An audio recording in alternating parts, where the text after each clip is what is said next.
Stardom వచ్చేసింది. ఇప్పుడు ఒక స్టెప్ పైకి ఎక్కాలని నేను బాస్కా బాస్ అనే ప్రోగ్రాం పెట్టిన.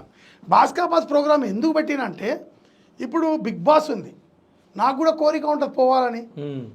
ఒక కామన్ వ్యక్తిగా ఎంతో అంత అందరికంటే కొంచెం నేనైతే విలన్గానో హీరోగానో ప్రొడ్యూసర్గానో డైరెక్టర్ ఎదిగినా, కానీ నా స్థాయి కూడా నేను అక్కడ పోలేకపోతున్నా. నాకు ఒక కళ.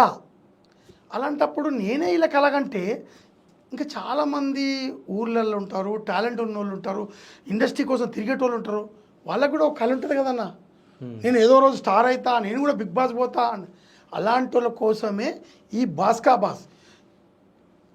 బిగ్ బాస్లోకి పోయేటోళ్ళు ఇన్స్టాగ్రామ్లో ఫేమస్ అయినరా, యూట్యూబ్లో ఫేమస్ అయినరా, సినిమాలో ఫేమస్ అయినరా, వీళ్ళు వైరల్ అయిన రోజులే పోతారు. ఇవాళ నేను బాస్కా బాస్ 14వ తారీఖున అది ఆడిషన్ పెడుతున్నా. అక్కడికి ఎవరైనా రావచ్చు. నువ్వు ముస్లిమా, నువ్వు హిందువా, నువ్వు పేదోడివా, ఉన్నోడివా అడిగాను.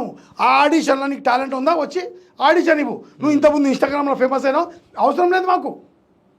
వచ్చి ఆడిషన్ ఇచ్చావా, సెలెక్ట్ అయ్యావా, కామన్ పీపుల్ వెళ్ళిపోయావా. నువ్వు బయట షో చూసుకో అన్న, సెలబ్రిటీలనే పిలుస్తారు. ఇన్స్టాగ్రామ్లో వైరల్ అయిందా, ఈ అగ్గిపెట్ట మచ్చానా, శేఖర్ ఇవి ఉంటాయి కదన్న, ఇవన్నీ మనకు వద్దు. వాళ్ళ ఏనా పులిని చూసి నక్క వాతలు పెట్టుకున్నా అని అనుకుంటారు జనాలు.